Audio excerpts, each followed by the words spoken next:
All right, thank you for that. And hello and welcome to everyone. Thanks for your patience. Last week, I had to postpone the session.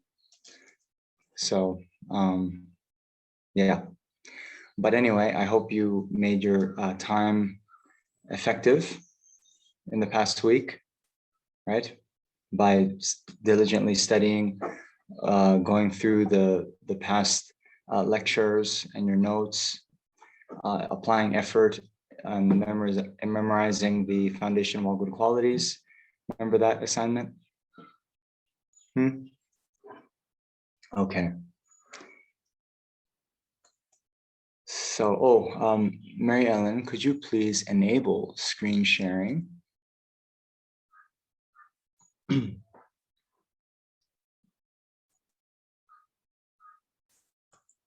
Okay. So we'll begin in the usual way with adjusting our motivation. And let's see here. Oops. Okay. And we'll do that by means of a quotation.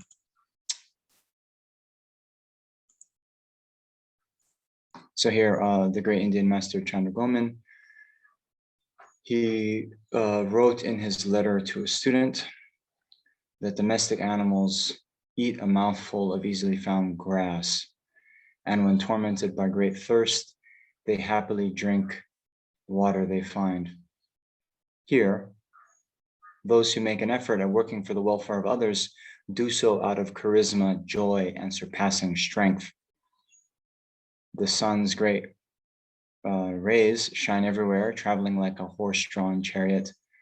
The ground supports the world without calculating the burden. Such is the nature of persons of great capacity who lack any self-interest. They are consumed with whatever brings happiness and benefit to the world. So echoing this thought expressed one of the great Kadamba masters, I forget his name, but he said that, now is the time where we have to distinguish ourselves from the domestic animals, right? So what is meant is, here, domestic animals, yeah, they eat, right? When they're thirsty, they drink, right? And so they basically spend their lives, going after the happiness and well-being of only this life. So now here that we have the precious human rebirth, and especially that we have all of the outer and inner conditions, the inner condition of having enough intelligence to understand the teachings, the outer condition of having met the teachings, we now need to do something to distinguish ourselves from just a mere animal type of existence. And that means to use our capacity to learn the Dharma, to practice the Dharma, to develop our minds. And we do so that we can bring happiness and benefit to the world. And so for that reason, then now we're going to engage in this teaching session on the Lamrim. And in particular, today, we're going to be talking about the great scope, the practices of a person of great capacity. So, yeah, now's the time. Okay. All right. So, hold on. I have to then share something else. We'll do our usual taking refuge in generating Bodhichitta at the beginning of the teaching. So now, again, when we take refuge, then it's very good to visualize the Guru, Shakyamuni Buddha, in the space in front of us, and recalling the Buddha's good qualities and aspiring to attain those qualities. Okay, that's why we take refuge. And then in any kind of practice that we're doing, it's also good to visualize that all sentient beings are in the space around us. And we can think that we're doing whatever practice we're doing with all sentient beings. So with those two visualizations, then we can recite this verse, and not just the mere recitation, but trying to conjure up the feeling, conjuring up the actual mind of taking refuge in the three jewels. I take refuge until I'm enlightened in the Buddha, Dharma, and Supreme Assembly by my merits of listening to the Dharma. May I become a Buddha to benefit transmigratory beings. I take refuge until I'm enlightened in the Buddha, Dharma, and Supreme Assembly by my merits of listening to the Dharma. May I become a Buddha to benefit transmigratory beings. I take refuge until I'm enlightened in the Buddha, the Dharma, and the Supreme Assembly by my merits of listening to the Dharma. May I become a Buddha to benefit transmigratory beings. Okay, so now back to the PowerPoint.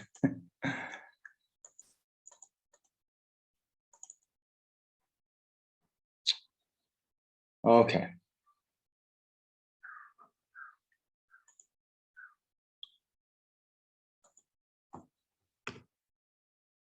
So now to review, then we've been going through these Lamrim outlines, and now we are at the point, we had the stimulus to take the essence of your optimal human rebirth, and then how to extract the essence of your optimal human rebirth.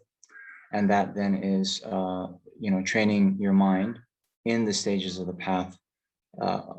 Well, any of these three scopes. Okay. So last session, we went through training your mind in the stages of the path shared with the middle scope. So now you can ask yourself, and this is actually a very good way to study. So remember in the Kurukule outlines, I like it very much because you can toggle the kind of expanding and contracting these outlines.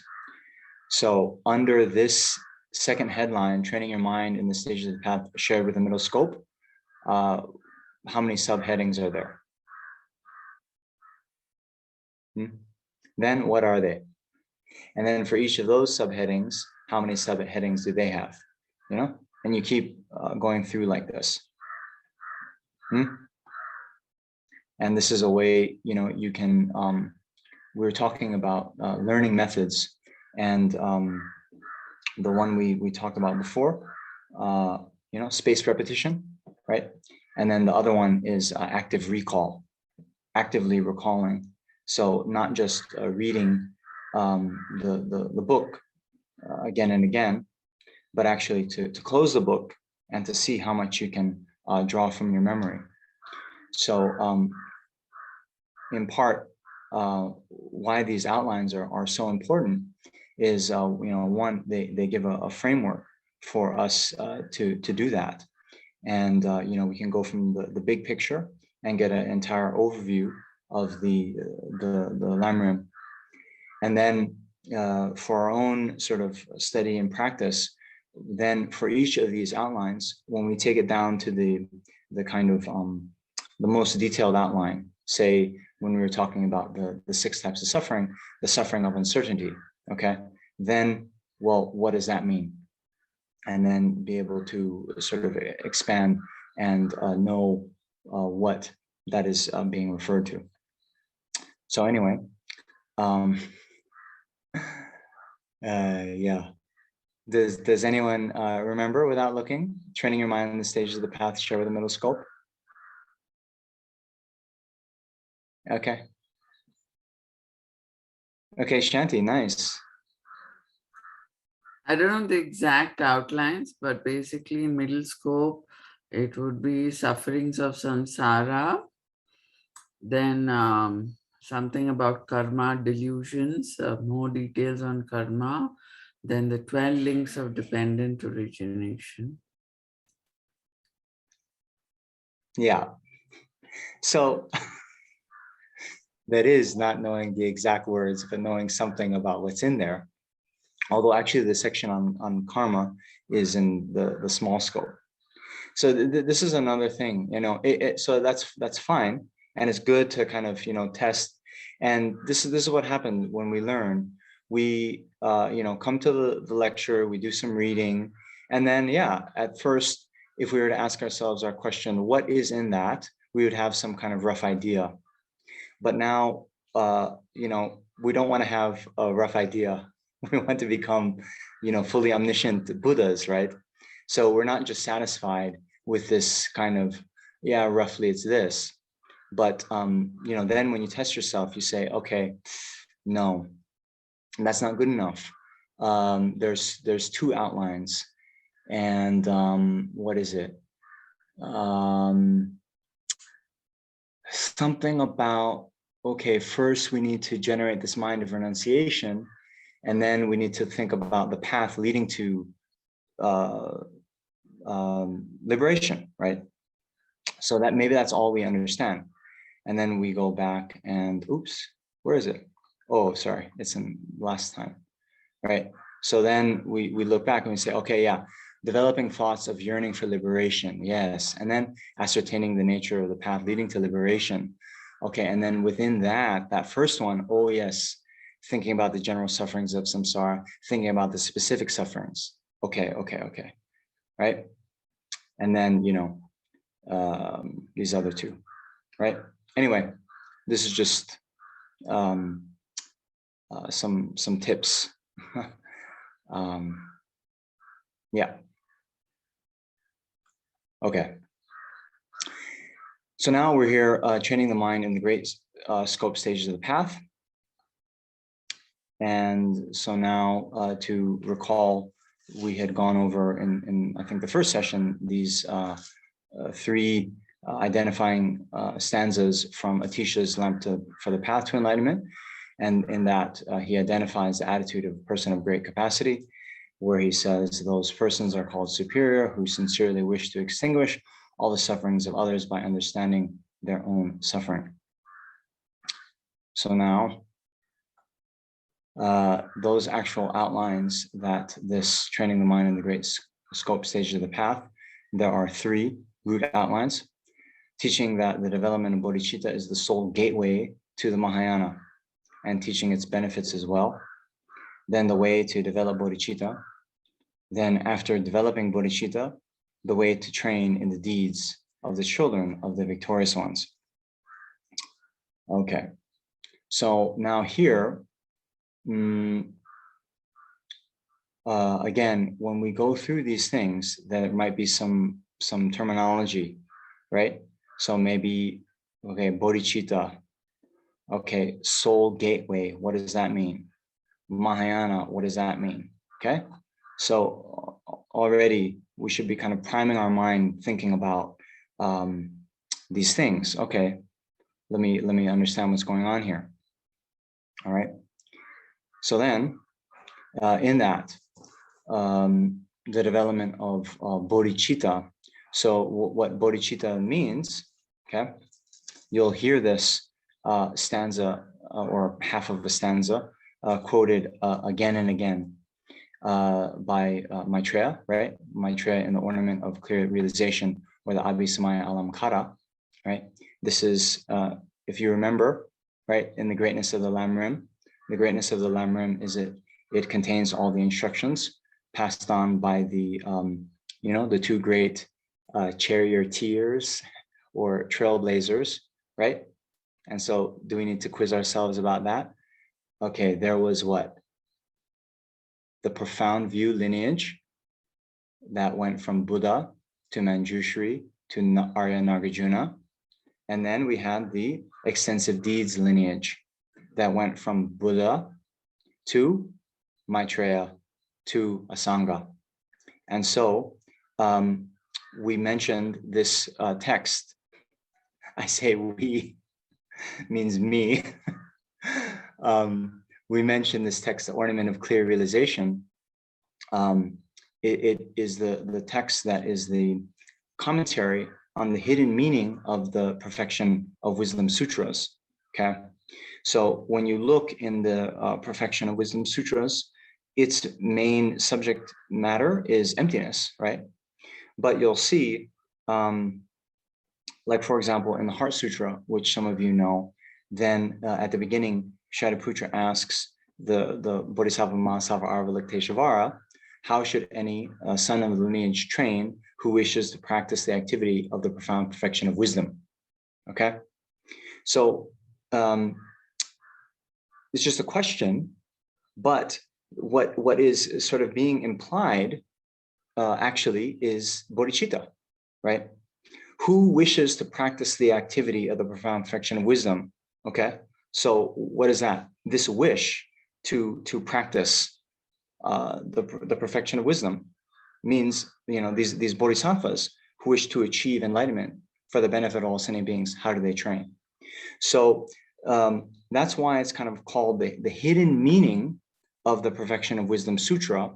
It's just sort of, you know, kind of glossed over. It's mentioned in the Perfection of Wisdom Sutras, but it doesn't talk, it just mentions kind of, you know, this wish to practice, but it doesn't actually say much about the definition, what it actually means, this mind of bodhicitta. So then in this text, the ornament of clear realization, ornament for clear realization, then Maitreya cites or you know, defines bodhicitta in this way. The development of the spirit of enlightenment is the desire for perfect enlightenment for others' welfare. Okay, so yeah, I'll give you the Tibetan, because now I think probably almost every teaching you'll hear from His Holiness the Dalai Lama on bodhicitta, he's going to mention this, right? So the Tibetan is Semke Pani Shendun Chir Yangdak Zokbe Janchup De. Okay, so I think that'd be good. You know, even you guys don't know Tibetan, but you memorize that. You know, two lines in Tibetan. I think is very auspicious. Okay, Semke Pani Shendun Chir Yangdak Zokbe Janchup De. What do you think? I think so. Okay. Then, you know, in the future, when you guys meet His Holiness the Dalai Lama and you request teachings from him, and then you can say, you know, you can request teaching, maybe on the whole ornament and clear realization, maybe on all of the Perfection of Wisdom Sutras, or maybe, you know, if there's not much time, you can ask for a commentary just on this one verse. Okay. Then we have, okay, so let me explain that a bit, right? So the development of the spirit of enlightenment is the desire for perfect enlightenment for others' welfare. So later we'll get into this, but this mind of enlightenment, spirit of enlightenment, or bodhicitta, it has two desires associated with it, okay? And those desires are one, we see this for others' welfare, okay? So the desire for others' welfare means to benefit sentient beings, okay, is what they call the desire at the cause of generating bodhicitta, okay? So first, we develop this mind of, you know, great love and compassion for all sentient beings. We develop a special, they call it laksam ningje, or the extraordinary aspiration, taking responsibility to, yeah, free all sentient beings from suffering by ourselves. But then we see that in our current situation, we don't have the skills, the ability, the knowledge to work for sentient beings in the best way. Then we see, oh, the state of Buddhahood, the qualities that the Buddha has makes the Buddhas unique in their ability to benefit others. And therefore, we generate the mind to achieve enlightenment, okay? So this wish to benefit others is the wish or the desire at the time of the cause. So that happens before the actual arising of bodhicitta. And then at the time when bodhicitta is, fully sort of developed, then the wish at the time of actual bodhicitta is this desire for perfect enlightenment. Okay. And so because there is that, development in those two different wishes, you'll remember in a few sessions ago, we went into some detail about the difference in the realization between the mere so-called Hinayana arhats who attain liberation from samsara and the state of complete enlightenment. Yes? Okay. So that is what bodhicitta is in a rough way, right? This desire to achieve enlightenment for the benefit of all sentient beings. Okay, so now we have our next phrase, sole gateway to the Mahayana. Okay, so here, yeah, you can imagine, right? The room where I'm in, maybe the room you're in, right? It has only one door, right? And here in India, maybe some of you who live in cities as well, we have bars on the windows, right? So people can't come in the window. Okay. So if you want to get into the room, there's only one way in, and that's, through the door. Okay. So similarly, right, using that as an analogy, then the gateway to the Mahayana, right, there's only one, and that is the development of bodhicitta. Right. So what this means is what then becomes the sort of the benchmark, the sole criterion whether someone is a Mahayana practitioner is whether they have the mind of bodhicitta within their mental continua or not. That's it. So then here we see Shantideva in the Bodhisattva Charyavatara. The moment helpless beings bound in the prison of psychic existence developed this spirit of enlightenment, they are called children of the Tsugatas. Okay, so what that means, right?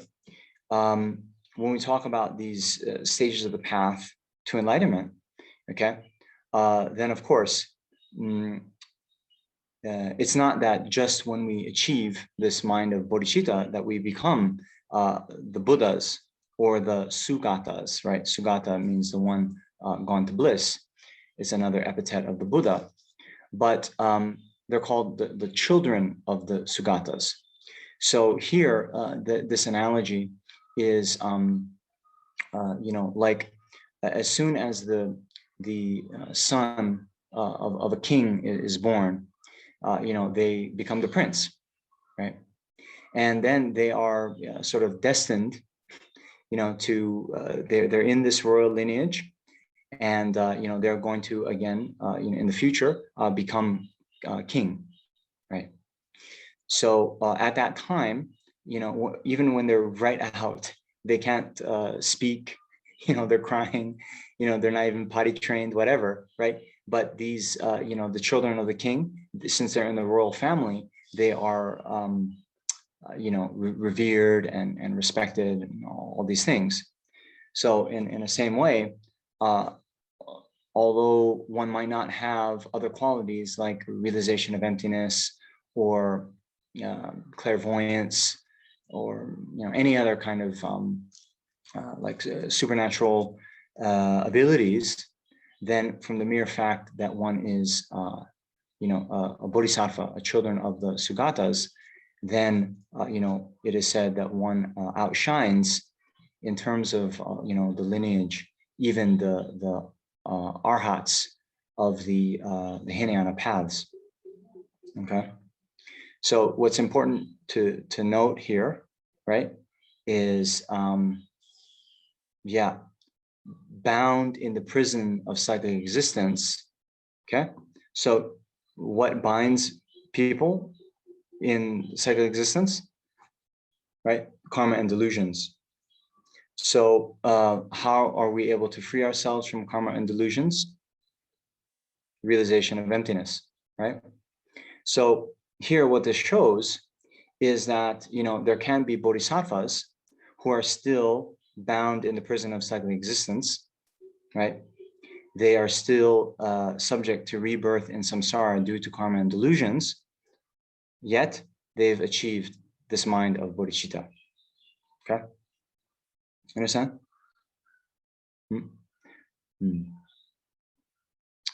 Okay. So then, that was what bodhicitta is. We talked about what it means to be the gateway to the Mahayana. Oh, and sorry. An important corollary to this, right? The flip side is, it is possible that even you've achieved this mind of bodhicitta, but through certain circumstances, if you're kind of a beginning bodhisattva, then due to certain circumstances, you could come to lose that bodhicitta aspiration. There's a very famous story, and I'm going to stop the screen share because I want you to pay attention to me and not the screen. It happens, right? Like there's a long quotation and, you're listening, but you're also reading that, and, it's not good. Okay. So many of you know Shariputra. He was one of the main disciples of the Buddha. So it's actually said that before he had previously been a bodhisattva, and when he was a bodhisattva, then he met someone who asked for his hand, his hand, right? So Shariputra was like, okay, yes, now's my chance. I'm a new bodhisattva. We're supposed to give up, our body, our even our lives for sentient beings. Okay, I'm going to do it. So he cuts off his hand and gives it to the person. So I don't know if you know this, but in India, right? Maybe some of you know, right? The left hand is considered unclean because it's used to clean yourself after you use the toilet, right? No toilet paper. So it's considered very disrespectful to give something, hand something to someone else with your left hand, okay? So Shariputra, he had cut off his right hand, and he gives his right hand to the other person who just asked for it with his left hand, okay? So this person was like, how dare you, try to pass me something with your left hand, and starts, berating this previous life of Shariputra. So can you imagine? So anyway, Shariputra then is just totally, gobsmacked and thinks, oh, how can I benefit these sentient beings? These unruly, like, what the heck do they want from me? And so he gets a little bit perturbed, doesn't get angry, but then he thinks, oh, I can't do it. I can't benefit sentient beings. Yeah, I'm just gonna get liberation for myself. And in so doing, he loses his bodhicitta. He then, falls from the ranks of the Mahayana. And yeah, like that. It's one of the stories. So it's especially possible when we see how unruly sentient beings are, when we see how difficult it is to subdue them, then it's somewhat easy without really training ourselves in a deep way to get discouraged, and then there's a risk of falling away from the Mahayana. So soul gateway means if you have it, you're in the Mahayana, you're a bodhisattva. If you don't have it, or even if you have generated it and you then somehow lose it, it degenerates, you also fall from the ranks of the Mahayana.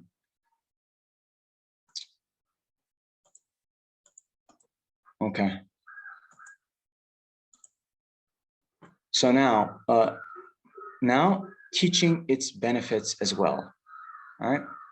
So in the traditional texts, in the Liberation of the Palm of Your Hand, there is a list of, I think, 10 benefits of bodhicitta. But in any case, there is going to be an entire module coming later about bodhicitta. So for now, I just wanted to share these stanzas from our friend Shantideva that gives a bit of a sense of the great benefits. So Shantideva says, the force of sin is great and extremely intense. Besides the spirit of perfect enlightenment, what virtue can overcome it?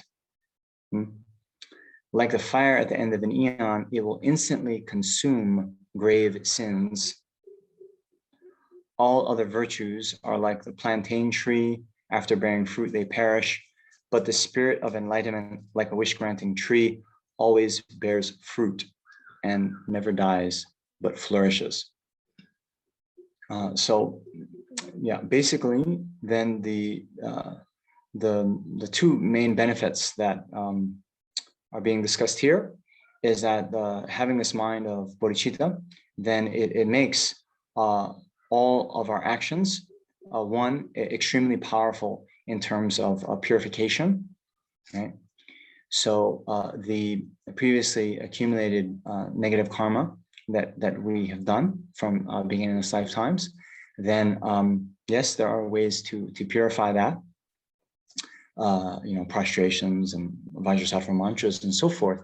But actually, the mind of bodhicitta itself is the kind of supreme method to make these activities extremely powerful in terms of purification. So many of you will have also known this story, but Asanga, right, who we've mentioned. We mentioned him a few minutes ago in this class, right? Asanga, he's the one through whom the practice instructions of the extensive deeds lineage passed on, right? And who did he get them from? Maitreya, right? So Shakyamuni Buddha to Maitreya to Arya Sangha.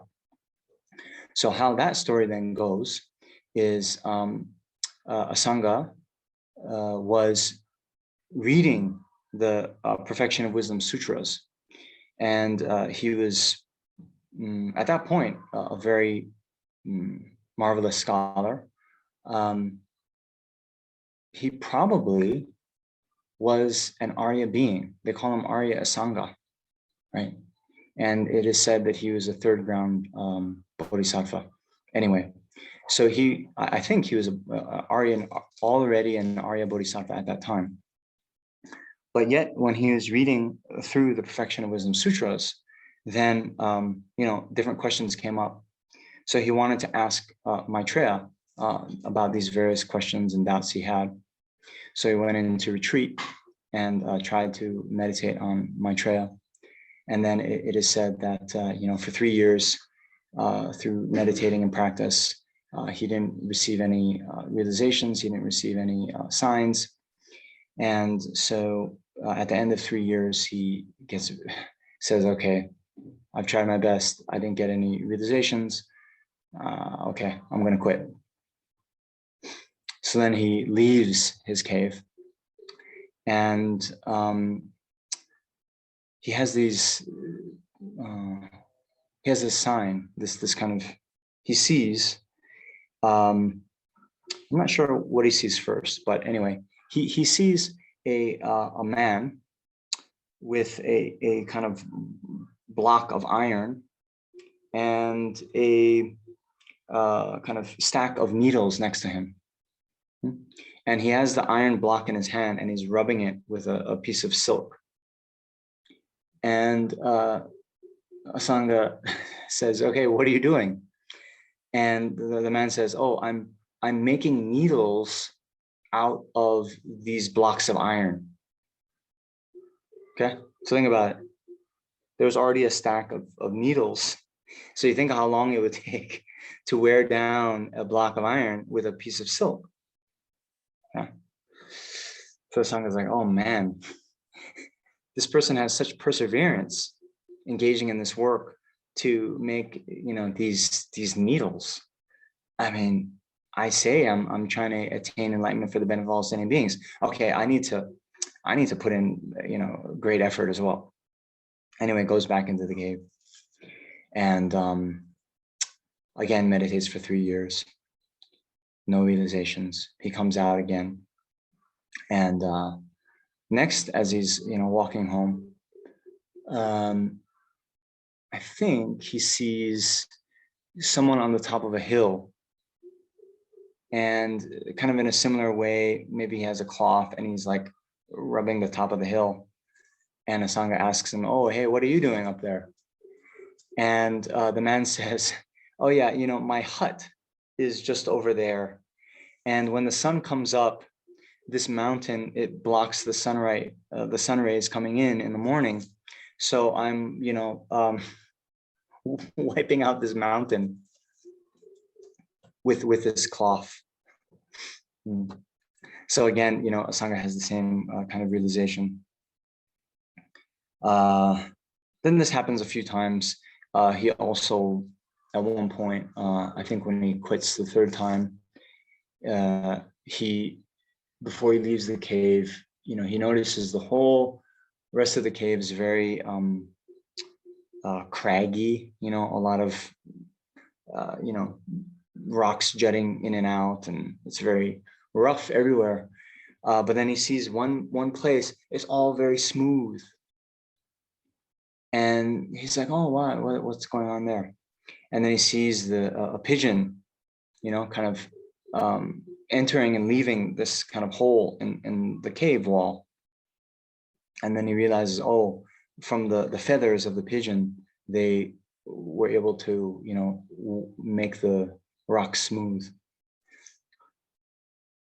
In any case, so these 3 signs were very inspirational. And why I'm bringing them up now, also for us, we need to have this kind of perseverance in our practice.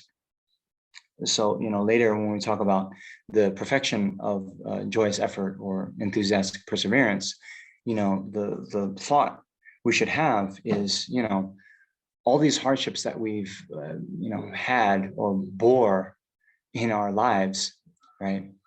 When we studied for exams in school, how many all-nighters did we pull? When we, did work for our jobs and we're trying to get the promotion, how many times did we stay late? How many times did we, go into work on weekends? When we were trying to, have a good time out partying, then, how many times did we, stay up well past midnight?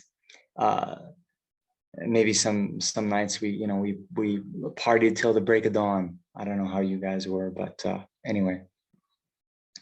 So all that kind of effort, we can make that kind of effort. We have made that kind of effort time and time again for worldly sort of pursuits. Now, when we say, I'm going to become a completely omniscient, perfectly enlightened Buddha for the benefit of all sentient beings, that's great. That's really great, this aspiration.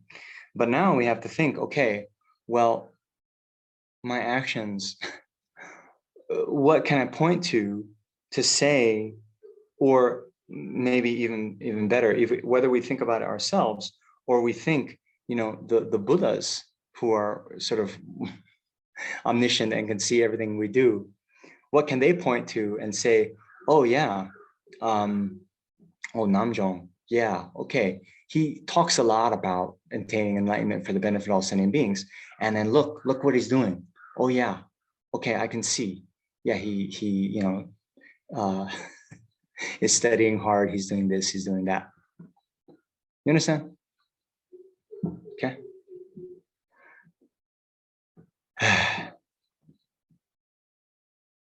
So anyway, our friend Asanga, after 12 years, then, he quits. 3 times before, he has these visions. He then perseveres for another 3 years. And then at the end of 12 years, he's just like, okay, I've had it. I'm just not cut out for this. I'm never going to understand. So he leaves the cave, and then he sees a dog, a female dog, and approaches the dog and sees that the dog has a very open and festering wound on her backside. And Sangha generates a lot of compassion and looks closer at the wound and sees that it's actually infected already, and there's maggots in the wound. And Asanga wants to render help, but then he thinks, oh, well, if I, remove these maggots from the dog, then those maggots themselves will die. So wanting to avoid that, having compassion, not only for the dog, but for the maggots, then he cuts flesh from his own leg, which he's going to transfer the maggots to. Then when he's about to transfer the maggots, he thinks, oh, if I just do it with my hands like this, I might squeeze them and kill the maggots. So, okay, I have to use something soft. Oh, okay, if I use my tongue, I'll use my tongue and transfer the maggots to my piece of flesh. Okay, you understand? All right, you got the scene. So then Asanga is bending down to the dog and has his tongue out, and then he doesn't feel the maggot, and he opens his eyes and then sees that it's Maitreya. Maitreya is there. So here, the point is, through the power of Arya Sanga's great compassion, it then was able to purify all the kind of karmic obscurations. And actually, it was Maitreya the whole time, but because of his obscurations, he couldn't see Maitreya as Maitreya. He could only see this, sick dog. And then it is said, Asanga's quite incredulous about this. And Maitreya says, okay, well, take me into town and just see what the townspeople can see. So Arya Sangha, he carries Maitreya on his shoulder like this, walks into town, and no one can see Maitreya. So, yeah, one person, it is said, saw Asanga carrying an old woman on his shoulder like that. So, anyway, you've heard this story before? Okay. Those of you who haven't, you'll hear it again and again. It's very, very, very interesting. And there's a lot of things we can take care of it, take away from it. So anyway, but one of the things that illustrates is the power of Bodhichitta to help with purifying our previous negativities. So that's the one benefit. And then the second benefit that I want to kind of hone in on and emphasize is the power that Bodhichitta has to make our accumulation of merit very quick. And it's very powerful to make our practices of purification, and also powerful for our accumulation of merit.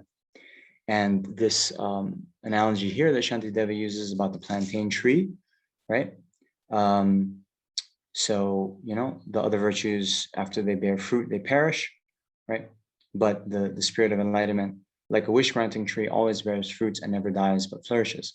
So we had mentioned these three scopes, the three motivations of different types of practitioner. And so, we had said, if someone undertakes a virtuous action with a thought to, let's say, gain wealth in their future life, then that is the motivation of the small scope practitioner, and engaging in a virtuous action with that thought, they will accumulate merit. And then that merit will ripen as them having wealth in their future life. But after that virtuous karma bears fruit and they attain wealth in their next life, then the karmic potency is then finished. That's it. But here, when we conjoin our actions with this mind of bodhicitta, then they will continue to bear fruit until we're enlightened. So, yeah, very, very powerful benefit. Okay. So anyway, that is all I'll say about this first outline here. Then next, we have the way to develop bodhicitta. And here, this has 3 outlines: the actual stages of training for bodhicitta. And here we have these 2 means, right? The 7-fold cause and effect instructions, and then training the mind through interchange of self and others. Or sometimes you hear that, equalizing and exchanging self for others. And then there is this developing bodhicitta through the ritual of taking vows. So that's about the, how to take the bodhisattva vows. And then the activities to train in after developing bodhicitta. So again, these second and third outlines, I think we'll cover later in the module on bodhicitta. So for this session, I wanted to go through these 2 methods for training.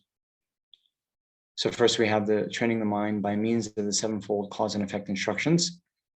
Okay. Now,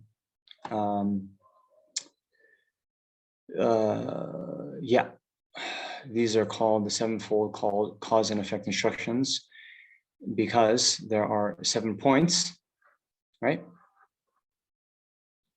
And then the first 6 are causes, and the 7th is the actual development of bodhicitta. Okay, but these causes, right? The first 6 causes, they are sort of presented in this order because they sort of lead into one another. Okay. So, but first, before one gets into the actual 7-fold training, there is this prerequisite of immeasurable equanimity. And so some of you will know these so-called 4 measurables, right? And it's important to know when we normally do the 4 measurables, we have this immeasurable equanimity. And what do we say? We normally say, right? May all sentient beings, right, be free of attachment to friends and hostility to enemies, something like this.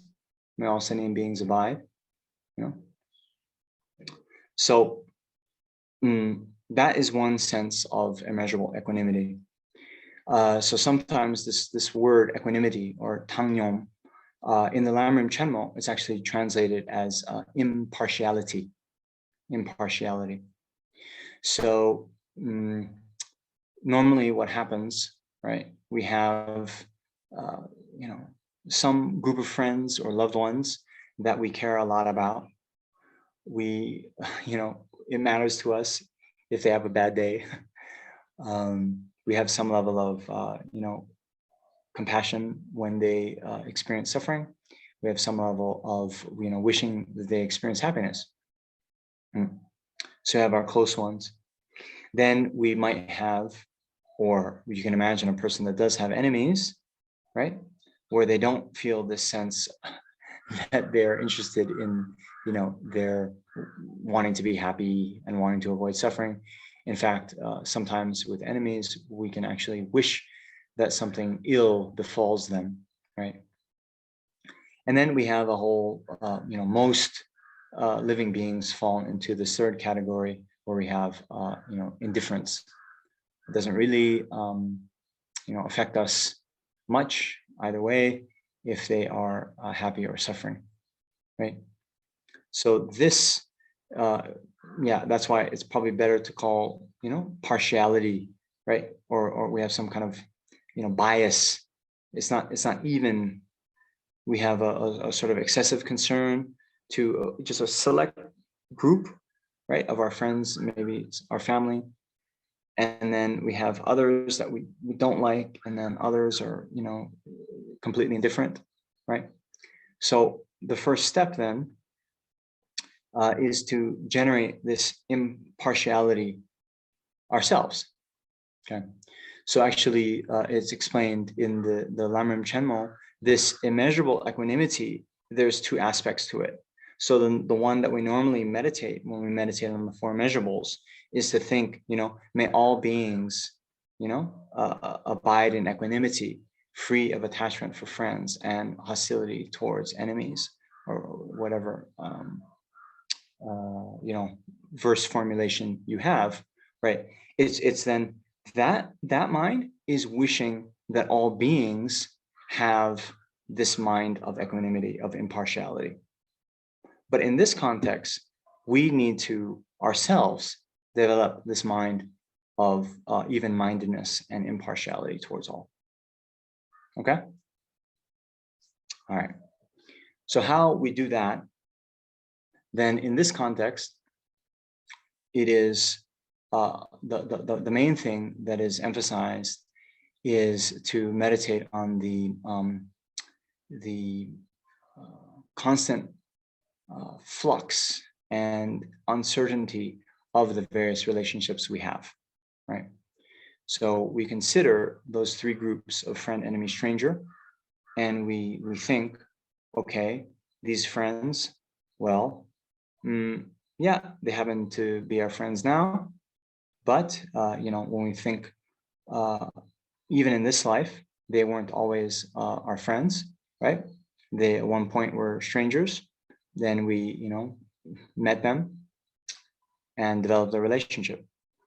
Then even the ones that we consider enemies, then, many times, our enemies, they at one point had been our friends, right?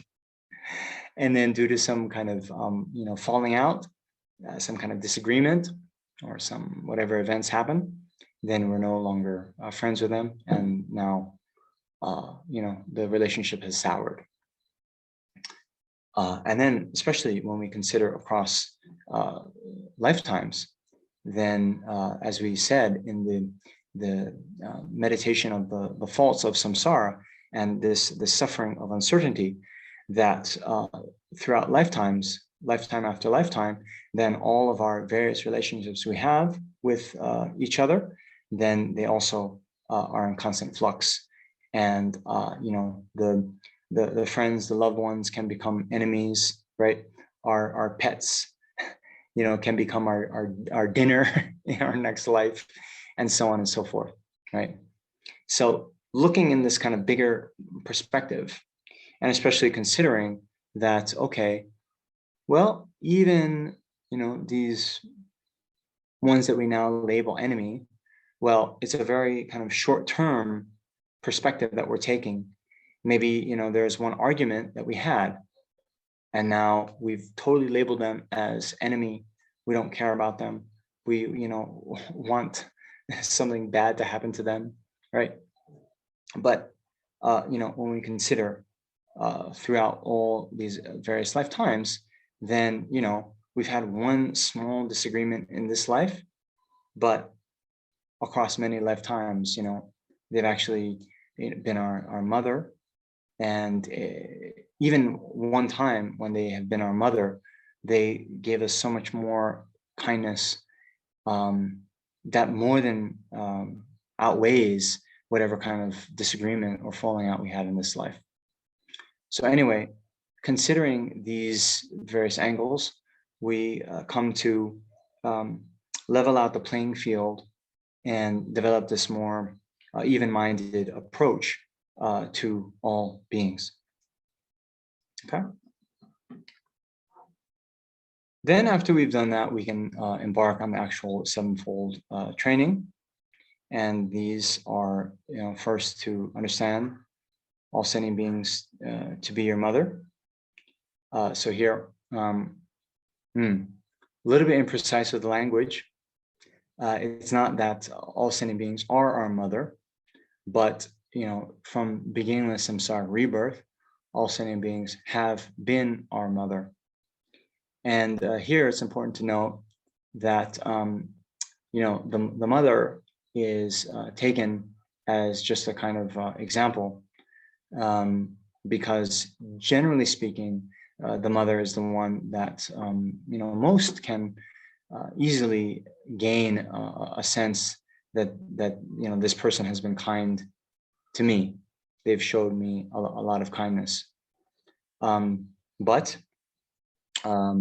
actually, even in the sutra where this is talked about, the Buddha says, he finds it difficult to see any sentient being who has not been your mother, your father, your teacher, your loved one, or someone like a guru, right?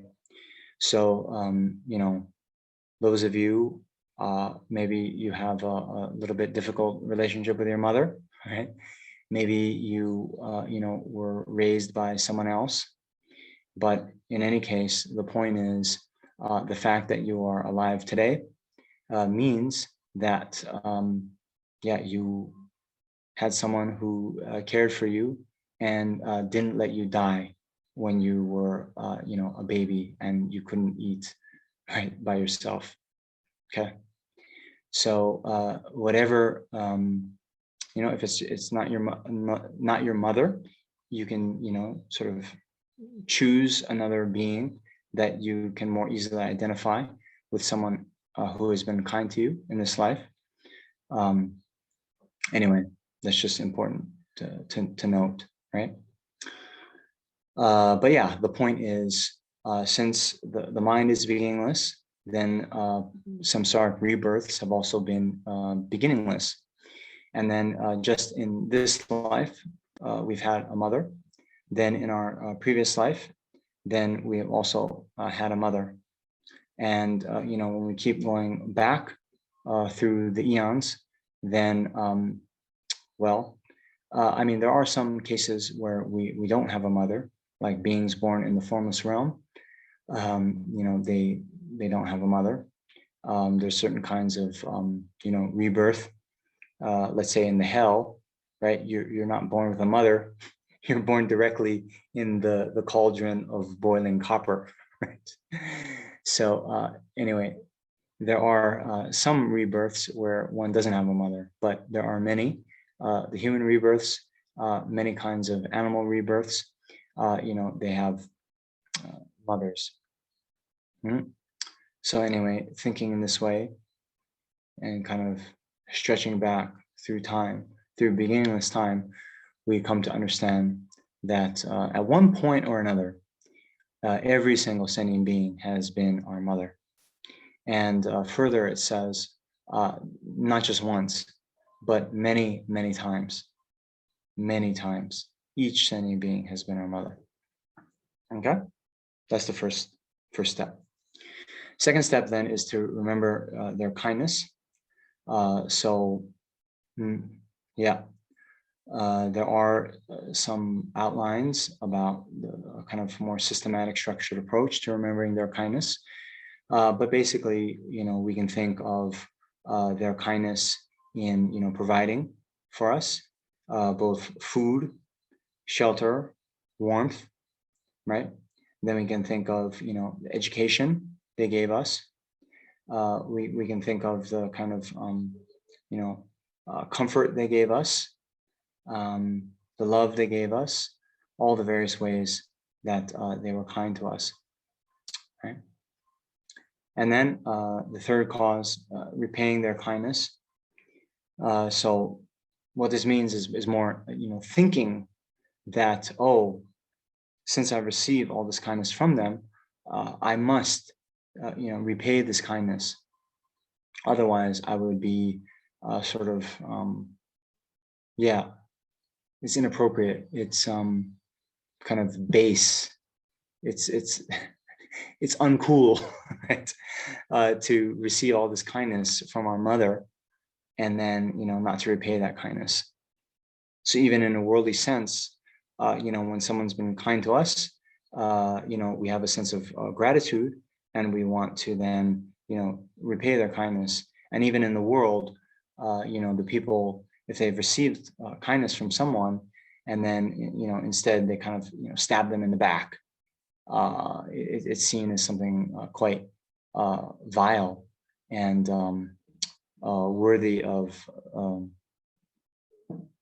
censure, worthy of being criticized. Okay. And we don't want to be that kind of person, right? So we want to, be grateful and repay the kindness that that we've received. Okay. So next is meditating on the love that comes from the force of attraction. So here, this is called Yeong Jampa, Yeong Jampa, and Jampa. Right, some of you might have heard. Right, Jampa is Maitri, or Maitreya, and that in general is love. And Yeong, Yi is the mind. Ong is like to come, like coming to the mind. But what that means more is it's like pleasing to the mind, right? The mind sort of gravitates that way. And so basically, this means, seeing that beings are near, dear, and lovable to us. Okay. Now, it should be noted that this is the way it's presented in the Liberation of the Palm of Your Hand. In the Lamrim Chenmo, it does talk about the kind of loving kindness. If you know from the four immeasurables, what do we meditate when we meditate on immeasurable love? It's may all beings have happiness and the causes of happiness. Okay, so we do also generate this mind, right? May all beings have happiness and the causes of happiness, right? But this Yeong Jampa, it is said that this is the kind of effect of the first three steps. When we see all beings as having been our mother and has been kind to us, then naturally we have the sense that they are, near to us, that it matters whether they're suffering or happy. Okay, and then with that as a kind of basis, then we can meditate on the love, wishing that they have happiness. Okay, and then the sixth is great compassion. So compassion in general is a wish that others be free from suffering, right? And great compassion, well, there's a lot of debate about this, but here, great compassion will just means that it extends, to all sentient beings, right? And wishing that all sentient beings are free from suffering and the causes of suffering. Okay. So now the sixth step, altruism, laksam ningje. You'll see it also translated as the extraordinary resolve or something like that. So this is the one that then takes on the personal responsibility, right? So some of you will know from the four immeasurables how we normally do, right? We think how wonderful it would be if all sentient beings were free from suffering and the causes of suffering. May they be free from suffering and the causes of suffering. And then I myself will lead them to be free from suffering and the causes of suffering, right? You see that in the practice text? Yes, okay. So those first two, right? How wonderful it would be if all sentient beings were free from suffering, and may they be free from suffering, right? Those are actually shared with the practitioners of the middle scope, right? But this next one, I myself will free all sentient beings from suffering and the causes of suffering. That is the unique sort of practice and meditation of someone belonging to the great scope, right? Taking this personal responsibility to free all sentient beings from their suffering. So this one is the what is meant by altruism, or this extraordinary aspiration. Okay. Just as a corollary, right? It is then said that okay, these beings who are the so-called Hinayana arhats, right? In the Mahayana tradition, it is said that all beings will eventually, enter the Mahayana path and enter the, attain enlightenment. But there will be some who, enter the Mahayana directly, without first having entered and become a Hinayana arhat. But there are others that will first attain the state of liberation and then enter the Mahayana. So then, when do these Hinayana arhats then sort of cease to be someone with belonging to the middle scope? It's when they achieve this sixth cause, right? So it's important, right? It's not when they achieve Bodhichitta, okay? It's when they achieve this sixth cause, this extraordinary aspiration. This extraordinary aspiration is when it is said that their Mahayana lineage awakens, okay? Because this sixth cause, this altruism, is a mind not found in the Hinayana practitioners. Okay. All right. Then, after one generates this mind, taking a responsibility to free all sentient beings from their suffering and the causes of suffering, then we have, why we talked about the difference between those two realizations of the Hinayana Arhat and the Buddha. We then consider, well, if and only if I achieve the state of complete enlightenment, will I be able to make good on my aspiration to free all the sentient beings from their suffering? And then that leads into this last point of developing bodhicitta. Okay. So remember, we talked about the two causes of bodhicitta, the two desires. Desire at the time of the cause. So that's number 6, this altruism. It's the wish to benefit sentient beings, and especially taking responsibility for ourselves to do that. And then at the time of actual bodhicitta, we have the wish to achieve enlightenment. Okay. All right. The way my screen is, I can only see 3 people. So one of those 3, when I'm like, okay, one of the 3 was like this. So I'm just saying, okay, that person then speaks for the whole class. All right. So next we have, okay, remember these 2 actual stages in training for bodhicitta. We then have talked about the first one, training the mind by means of the 7-fold cause and effect instructions. So now we have the second one, training the mind through interchange of self and others. Okay. And this, following the liberation of the palm of your hand. Okay. Pabong Rinpoche, he does something a little bit nice, a little bit unique. He then, at this point in the text, he gives a teaching on the very other famous text, the 7-point mind training by Geshe Chekala. And so these outlines actually are the outlines from that 7-point mind training. Okay.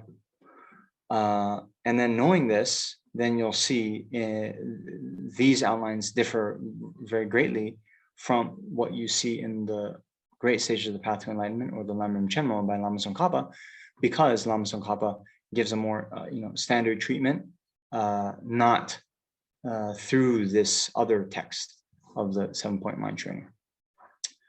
So in any case, again, actually, we're going to have a whole other module on mind training.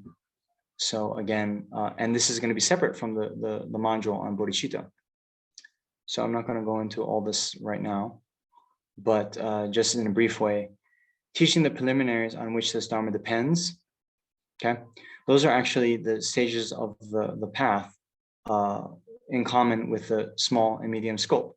Okay, so in the liberation of the palm of your hand, Pabonka, he doesn't go into much here because he says he's already covered all that.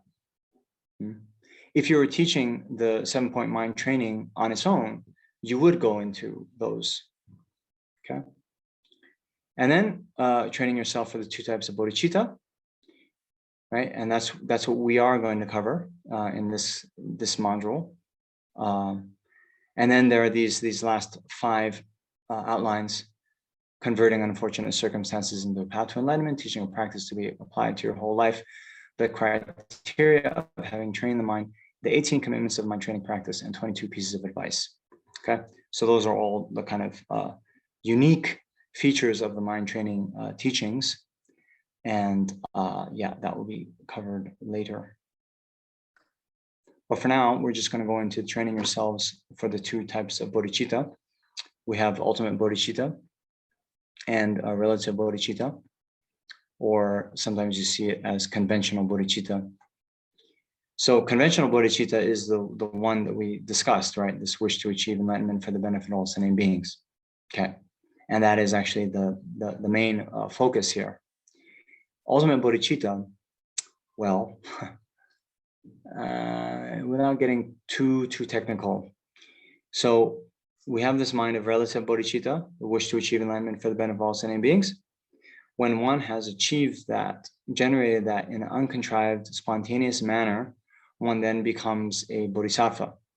At a certain point then, right, as one continues to traverse the path, one then realizes emptiness, the ultimate nature of all phenomena. And first one realizes that inferentially through a conceptual thought, and then gradually one realizes emptiness directly. Okay. At the time when one has a direct realization of emptiness, conjoined with the mind of relative bodhicitta, that mind directly realizing emptiness conjoined with relative bodhicitta is the mind of ultimate bodhicitta. Okay? So, training the mind in ultimate bodhicitta, then it's going to be training the mind in the realization of emptiness, which is going to be the topic of the next session, right? We had these 3 principles of the path: renunciation, bodhicitta, and emptiness. So yeah, ultimate bodhicitta is going to be talked about there. So now we have the training in the mind in relative bodhicitta, and then this is the equalizing, exchanging self for others, the real practice. So here, first we have the equalizing, and then we meditate on how self and others are equal.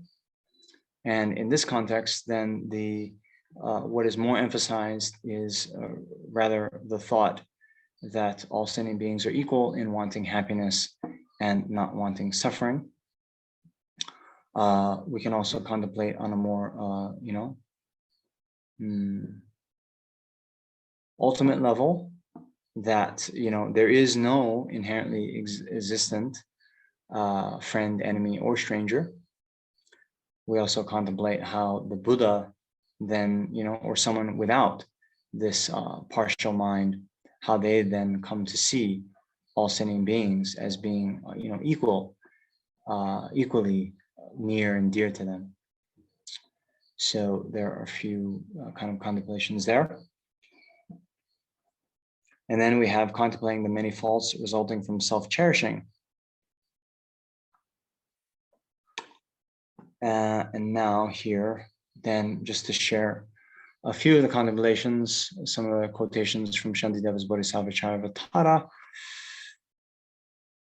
in that he says, whatever worldly joy there is arises from wishing others happiness. Whatever worldly suffering there is arises from wishing for your own happiness. What need is there to say more? Look at the difference between these two. Ordinary persons act for their own welfare. The sages act only for others' welfare. And then later he says, if you do not genuinely exchange your own happiness for others' suffering, you will not achieve Buddhahood. And even in cyclic existence, you will have no joy. So yeah, basically, when we think of the faults of self-cherishing, then there are some further outlines to go into. We will go into that when we actually do the meditation. But you know, in brief, is because of the self-cherishing mind, right, that we are not yet Buddhas. That's the headline, right?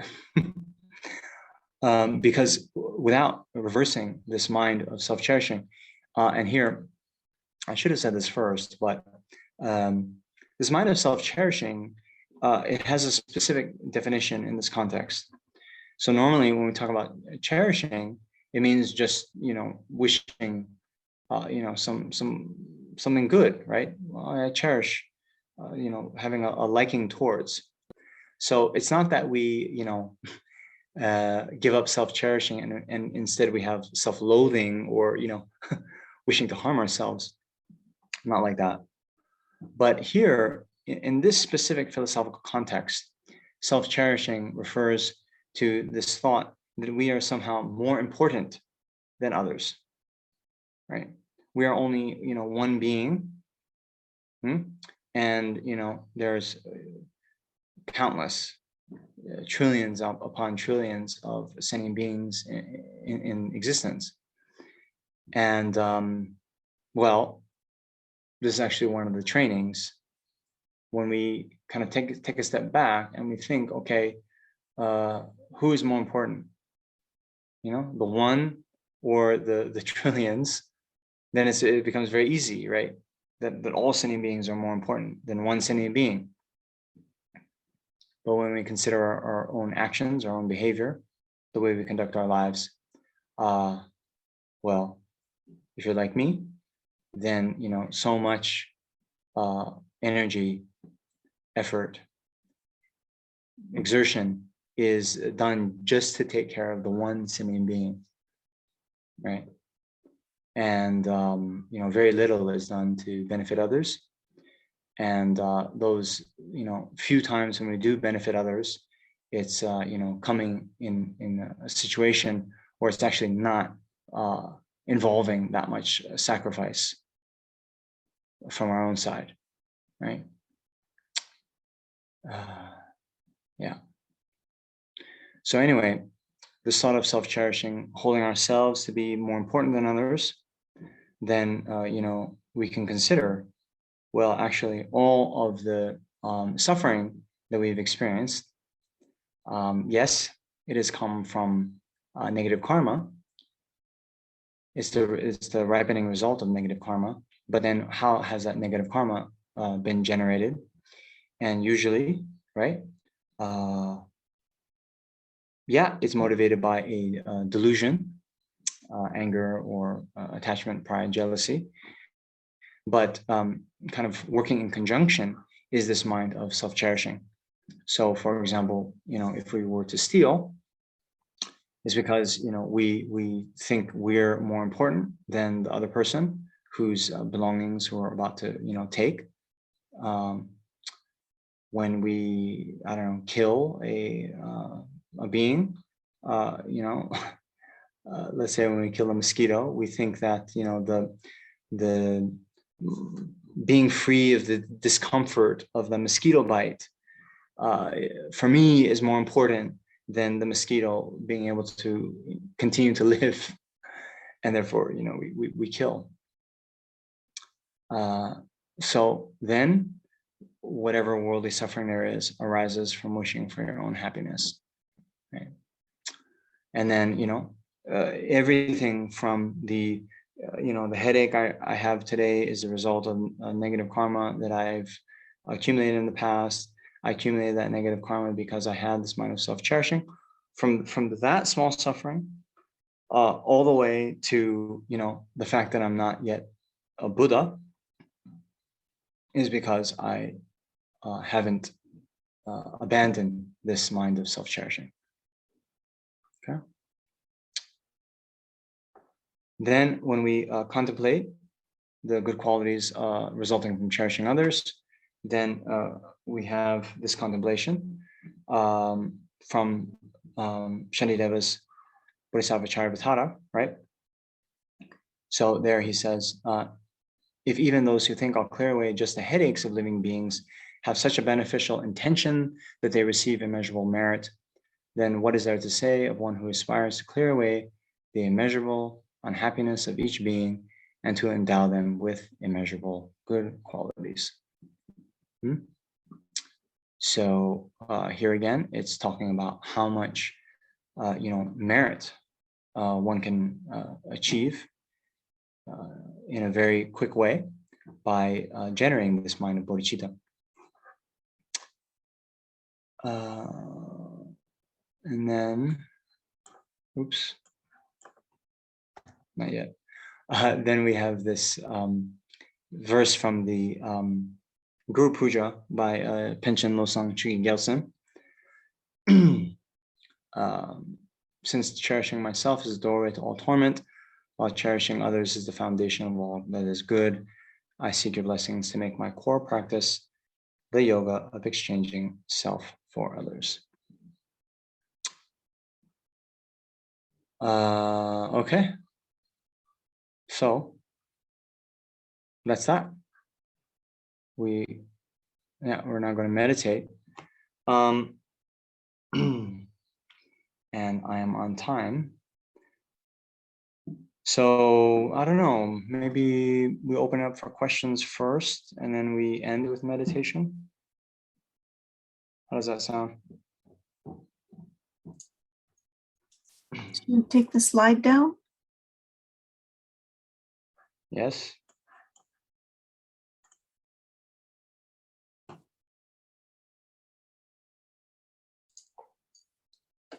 I can start us off. I have a question from the beginning when you were talking about Shariputra and losing his bodhicitta. And then in the verse that followed, it said that it's like, I'm looking for my notes. The spirit of enlightenment is like a wish-granting tree, always bears fruit, never dies, but flourishes. From Shantideva. Is that a, you can lose your bodhicitta though, so it.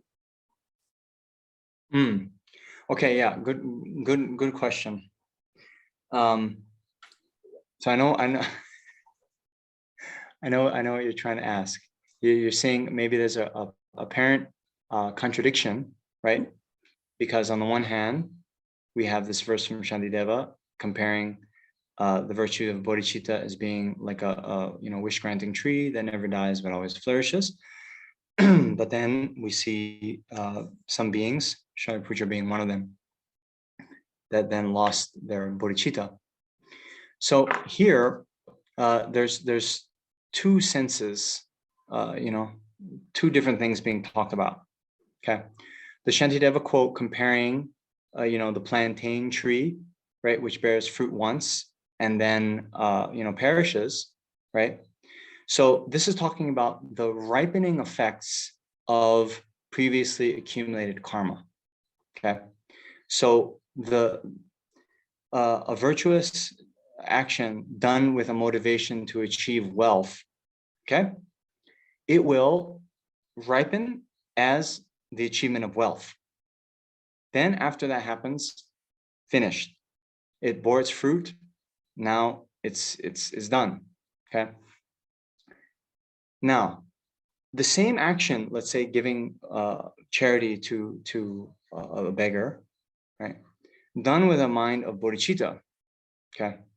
Now, the wish or the intention, the motivation was to achieve enlightenment for the benefit of all sentient beings. But incidentally, that will also become the cause of that person achieving wealth in their future life. Okay. But after they achieve wealth in their future life, okay, lifetime after lifetime, they'll continue to reap the fruit of that one action of having given charity with a mind conjoined of bodhicitta. So the ripening effect of the action conjoined with bodhicitta never runs out. Okay, that's one thing. Now, Shariputra or whoever, if they have bodhicitta but they're not kind of diligent in their practice and they lose it, okay. Now it still could be the case. Let's say Shariputra, he was a bodhisattva for a week, okay, before he chopped off his hand and degenerated. So in that week, all those other actions that he done conjoined with bodhicitta, those benefits will still continue. But then, the bodhicitta is then lost. So those future actions done, they're not going to be done with conjoined with bodhicitta. So they then will have a limited ripening effect. You understand?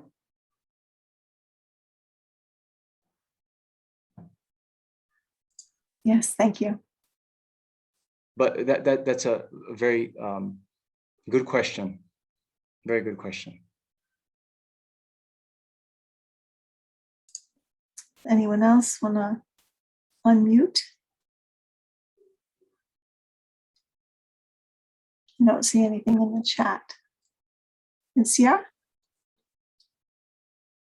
No? Okay. Venerable, can I ask a question? Yeah, so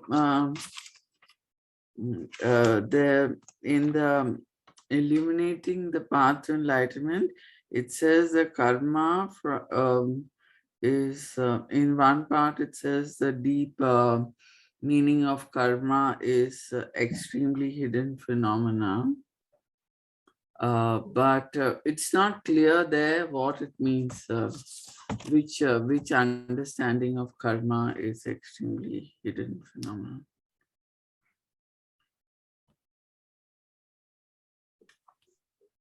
Yes. So what's the question? So did you ask us, Venerable, whether the thought that the positive action lead to positive result and negative action lead to negative result is a extremely hidden phenomena or slightly hidden phenomena? And but when His Holiness explains, it's not clear whether it is or not. That's what he refers to. Right. Yeah. So this is the doubt that I kind of set the table for you, right, to think about. And this actually is a huge topic, right? And yeah, it's difficult. It's not clear in some of the texts. Sometimes when they talk about, okay, so the rest of you, do you understand what Shanti was getting at? We talked about this. Okay, we talked about this a few weeks ago. So let's see. I'm going to try to pull up the slide again.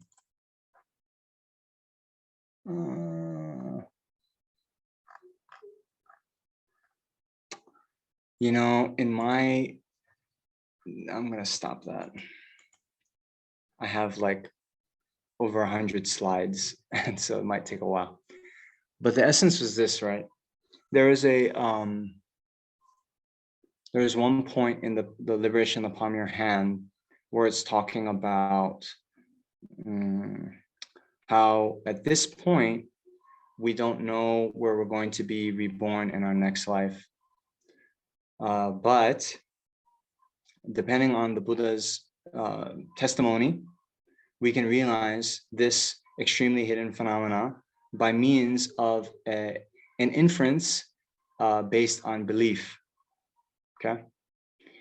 And then right before Pabonka Rinpoche made that statement, he quoted Arya Nagarjuna, who in the Precious Garland said that, you know, from all virtue comes happiness and higher rebirth, and from non-virtue comes suffering and you know, rebirth in the lower realms.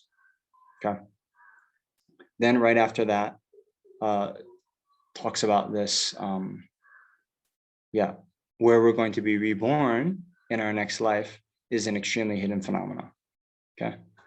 So then I use this as a way to then introduce this kind of important topic that you'll see again and again, where we have these three levels of phenomena: the manifest phenomena, right? Things we can see. And then we have hidden phenomena, things that we have to realize for the first time through an inferential cognizer. Then the inference, there's two different kinds. There's a kind of inference that's called inference due to the power of the fact. And this is, for example, when we see the smoke on a faraway mountain pass, we don't see fire, but we know something about the relationship between smoke and fire. And then from seeing the smoke, we can infer, means we can realize the presence of fire. Okay, that's one kind. And then another kind would be to realize that, for example, sound is impermanent because of having been produced from causes and conditions. Okay, it's a little bit different one, but basically there's a relationship. Everything that is impermanent has been produced from causes and conditions. Everything that's produced from causes and conditions is necessarily impermanent. So when we come to realize something like sound being produced from causes and conditions, and then we know this relationship that, oh, actually everything produced from causes and conditions is impermanent, we can then infer that sound is also impermanent. Okay, so those types of inferences are inference through the power of the fact. Okay, then we have the inference from the power of belief. It's a very literal translation. It's yiche jepa. Yiche does mean belief. But what this means is, you know, we have a person and we accept their testimony on something to be valid, and therefore we come to accept it. So one of these examples is the day of your birth. Okay, right? Do you realize when you were born? No. Well, or if we do so on the testimony of our parents or the doctor, or we look at our birth certificate, we somehow think that, okay, these are trustworthy sources, and then we come to, you know, believe, and then you know, maybe we realize it, maybe we don't, I'm not sure. Okay, now karma, where does the karma fit into this? Okay, into this division of hidden phenomena, extremely hidden phenomena, slightly hidden phenomena. And so in the texts, okay, sometimes you'll see, and this is what I mentioned, those very kind of one-to-one relationships between a specific event happening in a previous life, now leading in this life that a certain event happens, right? Many sutras I mentioned, it talks about this. They come and ask the Buddha, and the Buddha is able to explain. And I mentioned that story of the wedding reception, right? The wedding reception where the people were burned in the fire. Okay. So that then it seems clear that one-to-one relationship, right? And also we saw, the old man wanting to get ordination, right? Shariputra then turned him away. But the Buddha, because he has removed those 4 causes of unknowing. What are those 4 causes of unknowing? Okay, another thing. Yeah.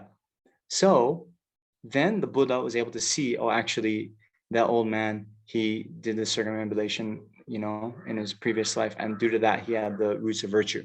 Okay. So those for sure are extremely hidden phenomena. Okay. For sure. But then this more kind of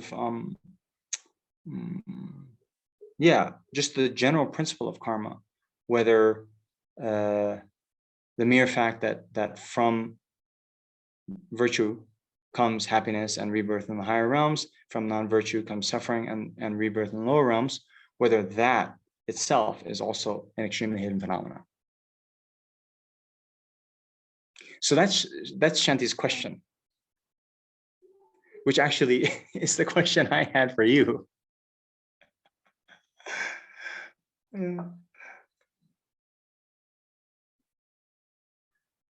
And so, in answering this question, sorry, I'm just joking, Shanti. One way would just be like, okay, wait a little amount of time, and then maybe I'll forget that I asked you that question, and then I'll answer my own question for you. But another way, so it's good what you did, Shanti, in one sense, right? You read a text, it's being described, and then, okay, it's also not clear there. All right. But what other texts are you reading? Where else can you find an explanation on this? And so, taking it to the next level, and what I would encourage you to do, right? You just keep your eyes open. And when you read different texts, you come with a little bit more detective work, and you say, well, in this text, it's talking about this, and it seems like it's saying that even the mere fact of karma is, and then you say, what is this passage showing you? It seems this passage showing me it's just a slightly hidden phenomena. Here's why. In this one, it says, it seems to be saying it's an extremely hidden phenomena, and here's why. Okay. So right now,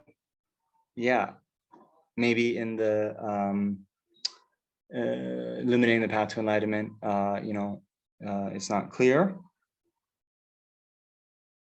So it's okay. It's okay to be unclear. But I don't want to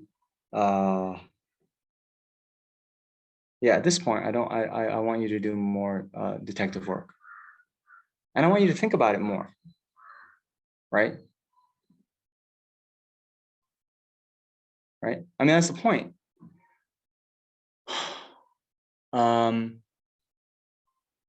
Okay. What would it be? What would it be to realize that from our positive actions comes happiness and rebirth in the higher realms? How we come to realize that? Do we have to realize that based on the testimony of someone else?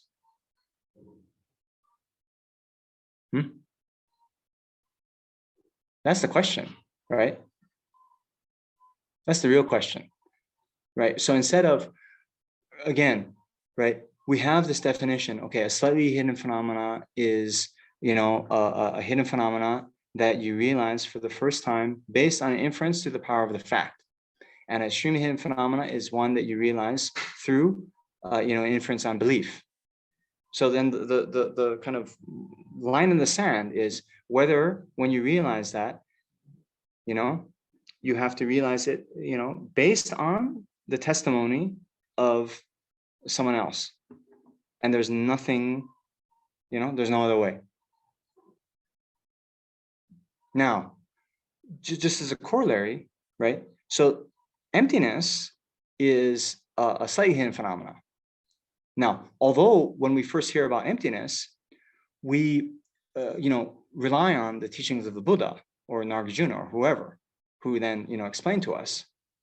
But after we're kind of, told the logic, told the reasoning, then we're able to realize it on ourselves. So it's not that it's just based on the testimony, okay, things are empty of inherent existence because Nagarjuna said so, right? And I think Nagarjuna wouldn't lie to me, right? It's not like that, right? It's something, see, power of the fact. Okay, if something were inherently existent, it would then mean that it's independent from any other phenomena. Okay, now, these phenomena, are they independent? Are they dependent? And then through a line of reasoning,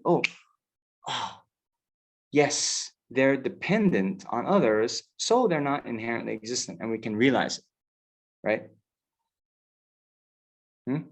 Now, this me getting, getting rebirth in the higher realm due to virtue, what is that like? Is that something we can think about and then come to realize on that level? Or is it, okay, Buddha said so, I think Buddha's a valid source. That's how you have to think about it. Right? Then in the other texts, in the other texts, you'll see this, hey, this thought of karma, it's the kind of lifeblood, actually, on the conventional level of reality. This is the main thing that is being taught. Okay, so you'll see it again and again and again and again. Okay, so then read again and again and again and again different texts, not just what's on our reading list. And then you say, okay, you can have a little notebook, right? Okay, in this text by blah, blah, blah, this author, here's where it talks about karma. And then, you come to a gradual conclusion. Okay, Anne, you're raising your hand. Sorry, I'm talking so much. No, I was wondering, with regard to the virtue and rebirth in a higher realm, then couldn't we just say, okay, apply the inference by the power of belief, and Buddha said so, Buddha wouldn't lie to me, and conjoin that with inference through the power of the fact, and say, like, okay, virtue is like, not having these negative minds involved. Okay, well then let's see, calm abiding, your negative states of mind would be subdued. Okay, then these higher realms, like form realm, formless realm, these are states of mind where the negative minds have been subdued. So then I see a correlation between the this mind and developing calm abiding as a virtuous state, and then the result potentially being rebirth in a form or formless realm. So couldn't we just kind of mash up the two, a bit with some of these things?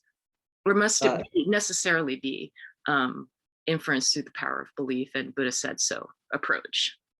Okay.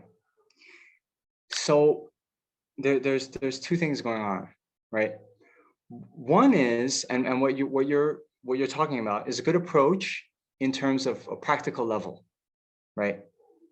So yes, I mean, even for something like emptiness, we don't really understand, but we're like, okay, I think, His Holiness keeps talking about this. Lama Zopa keeps talking about it. He's always quoting Nagarjuna, Chandrakirti. Okay, I'm going to take this on as a hypothesis, right? So that's one thing. And on a practical level, the principles by which we lead our lives, right? But when we talk about inference, it's actually a realization. And a realization, we then are, unmistaken, incontrovertible, right? When we realize something, then, no matter how many people then come and they use any kind of arguments to try to dissuade us, then we'll be unshakable, right? So this is why, by the way, I'm not sure I realized when I was born, right? Because if then, later someone says, hey, you know what, there was a mix up with your birth certificate, and the person that typed it in, whatever, they typed it, and you weren't born on the 23rd, it was actually the 24th, whatever it is, maybe, and then my mom says, you know what, and I was I was sick, I didn't pay attention, so they only came the next day to fill out the paperwork, blah blah blah. Maybe then, okay, yeah, I wasn't born on the 23rd, I was born on the 24th. You can have that. Maybe, I'm not sure, right? But this one, incontrovertible realization, means no one, unshakable. Okay. So then, to have this realization, it's either going to come, it's going to have to come from some inference, right? And what is that inference going to be? Where we first have that, okay, I got it, no one can argue with me now. Is it going to come from an inference that's from the power of belief, or from the power of the fact? Could I ask a question? Yes. Okay, awesome. Thank you. Okay, Yeah. I can wait. No, please. Okay, so inference so completely improper use of terms inference, as you've stated, inference is a realization. So inference through the power of belief, how would one, you would have to still generate, you'd have to really contemplate this, right? Yeah. Tons. So one would be kind of contemplating, cogitating, et cetera, et cetera, et cetera. But then the inference through the power of belief would be that to distinguish it from the inference of the power of the fact. That's right.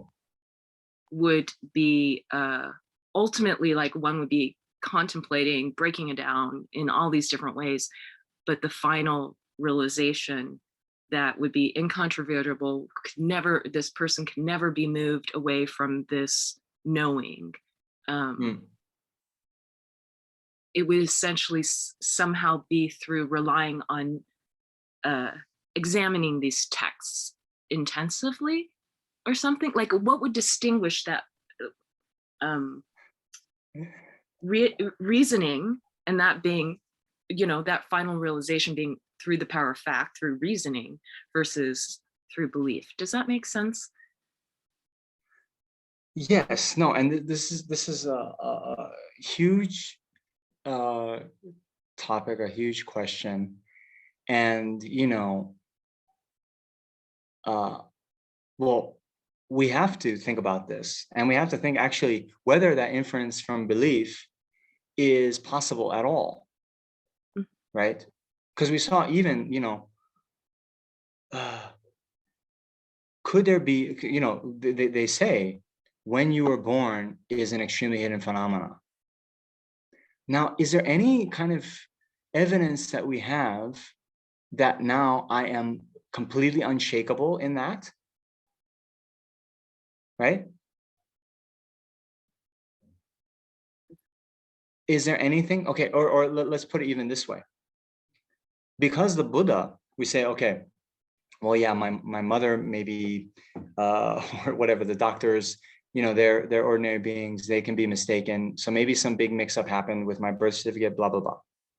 But the Buddha, oh yes, the Buddha, omniscient one, totally valid in every way. So their testimony is valid. But then we have these teachings that aren't to be taken literally, right? We have things that the Buddha said that were like, no, although the Buddha said this, the Buddha meant something else. So then how can we even have anything that we're like, okay, because the Buddha said so? Because everything that the Buddha said isn't necessarily to be taken literally. So is this even possible? That's the first question, right? Then if it is possible, how can that be possible? And yeah, it probably would involve something like you were saying. We pore over these texts, Actually, it seems how it's presented in Pramanavartika, and even Arya Deva says this, Lama Tsongkhapa says this. There's this thought that, from understanding your teachings on emptiness, then I can come to realize that your other teachings are also valid. In the praise of dependent origination, Lama Tsongkhapa says something like this. So what that means is we have to realize emptiness first. When we realize emptiness, then we see that the one who's taught emptiness, the Buddha, is valid. And if the Buddha is valid about emptiness, then he's also valid about karma. Okay, so then that means even to get one of these realizations by the power of belief, we have to have realized emptiness first. Okay, so that's not happening today. Okay, right? Sorry to burst your bubble. No, seriously. But this is like, these are the things that is good. I hope your juices are getting flowing about this, right? There's really big questions, and this is why we come together in the group like this, because I don't want to say anything about you guys, but it'd be very easy when we went through Liberation in the Palm of Your Hand. It's like on page 15. Right? How many of us, we just went through that page and we're like, okay, yeah, I understood what he meant. Right? Whereas we should be like, what? Wait a minute. What are you saying, Pavonka? What are you saying? What do you mean by this? Right? So it also shows a bit of, the standards we have for, our study and the kind of textual analysis that we have to engage in. Anyway, so the point is, for now, I like these unresolved things, right? Marinating, simmering on the back burner, right? Let those flavors really come out. No, seriously. Because look, honestly, if I just say, hey, you know what, Shanti, yeah, this mere, karma, yes, it's a inference through power of the fact. Then what are you going to do? Okay.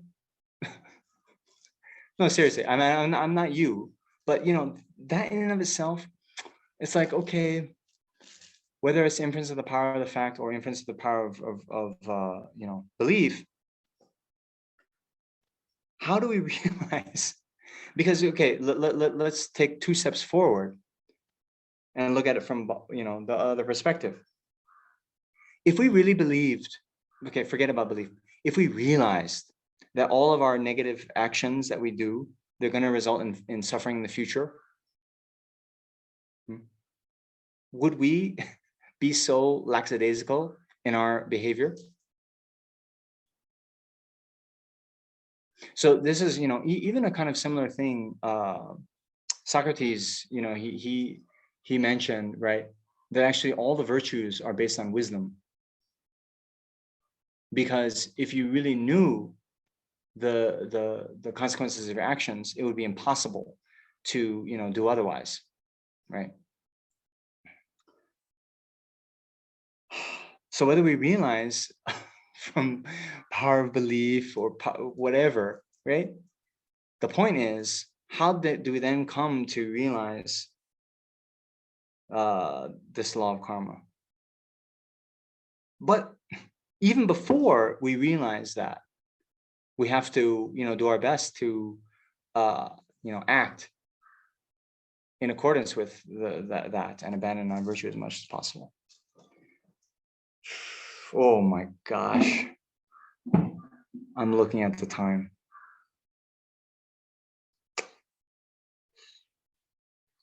Okay. Okay, no problem, no problem. But we're not going to have time to meditate now. All right. Then the next bit of info. So the next 2 Wednesdays, which is now your Tuesday, I have exams at this time. So okay, just big picture. What we're gonna do for we still have the one more lecture on emptiness, and then the kind of required practice is to do a 3-day retreat on Lamrim. And that also is going to be a little bit difficult to schedule. Okay. So what I was thinking, I was thinking that we could have I could make guided meditations. Okay, what do you think about this? I make guided meditations enough for a 3-day Lamrim retreat. And then, some of you might not have 3 days in a row where you can do this. Okay.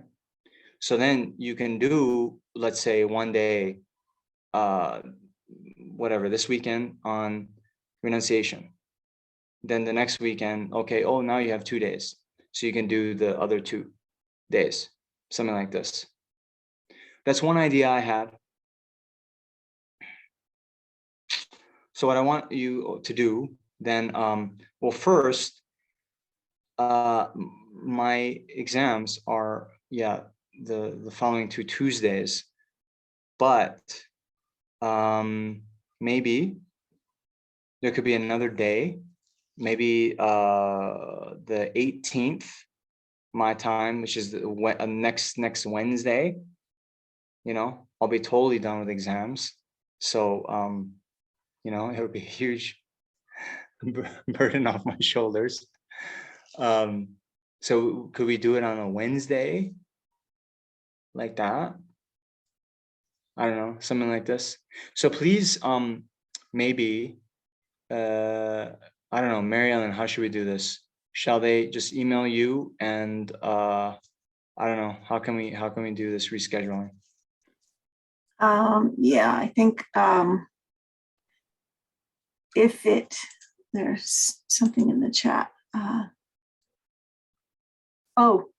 We also want to mention that our clocks fall back next week. This weekend, our clocks fall back. So you lose an hour. Wait, so that means if it's my 7:30, it will be your 8 o'clock. Shanti might know, because I really don't know.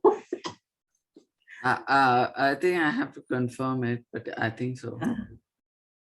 So this time next week will actually be 8 o'clock at night, whatever time. Yeah. Yeah. Oh, hello, dog. Okay. I Yeah. maybe I'll send Wait, up. so will you want to continue at your normal time, 7?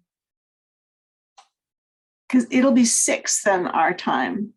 We can No, continue. but you want it then at 7, your time. So my time will change. Is that doable? I don't know, what time is that for you? Everything is Okay, we can talk about the time change tomorrow morning. Okay. Yeah. Okay. And in the meantime, I'll make. Yeah, for now, I want you guys to tell Mary Ellen, like, days of the week, if there's anything, day of the week that's not good, or good, right? Because we're gonna have one more lecture, and then I think this other idea of the practice days, I might, if you like that idea, I might start that already, because in my break times, I can maybe, already do the meditation on renunciation and bodhicitta, right? And you can already start to work with those. And then on the kind of practice intensive day, you can do more sessions of that. How does that sound? Yeah. And we'll talk in the morning and get everything all settled up. I'll send everybody information so that there isn't any question. Yeah. That's, I just confirmed it goes earlier for India time. So it'll be 6:30 a.m. if it's the same time. Yeah. Instead of 7:30. What time do are your meals prepared? I don't want to. Yeah. Whenever I prepare them, it's,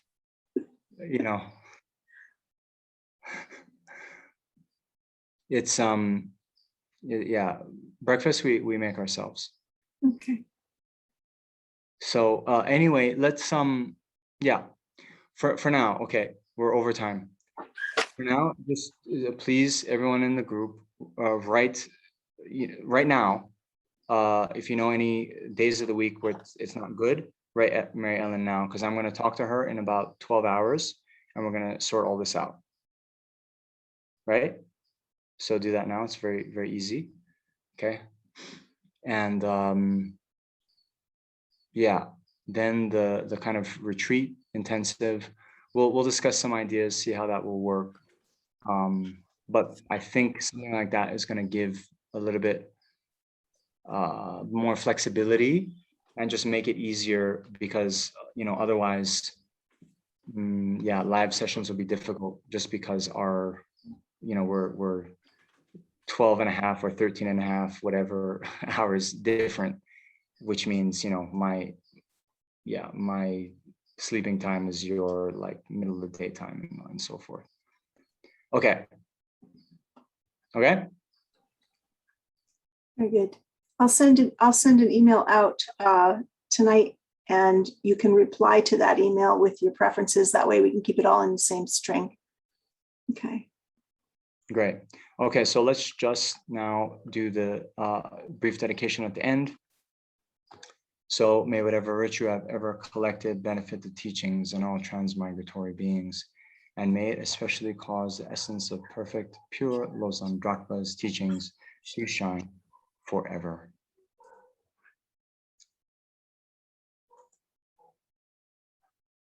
Okay, and yeah, just I'm a bit in exam study mode myself, so that's why I'm like interjecting these things about how to study. Actually, I'm a big procrastinator, and one of the ways I procrastinate is I watch YouTube videos about how to study more effectively for exams, and I came across some really good stuff, actually. There are these like, I found this guy, he's a, few med school students, and they have all these tips. I love it. But anyway, so these things I'm sharing with you is drawn from, scientific kind of inquiry. But please, I mentioned a few times a bit joking way, but that memorization of the foundation of all good qualities, that is something I do want you to do, right? So maybe at some point I'm going to say, Ciara, the foundation of all good qualities is the kind and perfect pure guru. And then you go ahead, right? So prepare yourself mentally. So, and this is something you can do, right? In your day, right? Just one, hey, listen, one stanza a day, you got it in 2 weeks, right? So just in the morning, you do it, then throughout the day, you try again, and it's, it's okay. Don't be daunted. Don't be daunted. Look, as Shantideva says, there's nothing that doesn't become easier through the power of familiarization. So, later, I had an exam on Lama Tsongkhapa's biography, and he very famously, he was able to memorize 34 pages a day of the root text on Vinaya. So, we start where we are, and then, gradually we'll get there. So, this one stanza a day, I don't think is too much. But anyway, just put in a little bit of effort every day, right? Even if you don't get the results, you put in the causes and the results will come. Okay, anyway, thank you very much. We'll see you at some undetermined point in the future after your clocks have been rolled back. Thank you so much. Yeah. Thank you. Good luck in your exams. Yes. Thank you very much. Thank you very much. Good luck. Thank Thank you, you. Venerable. Good luck. Good luck. Thank Good luck. you. Okay. Tashille.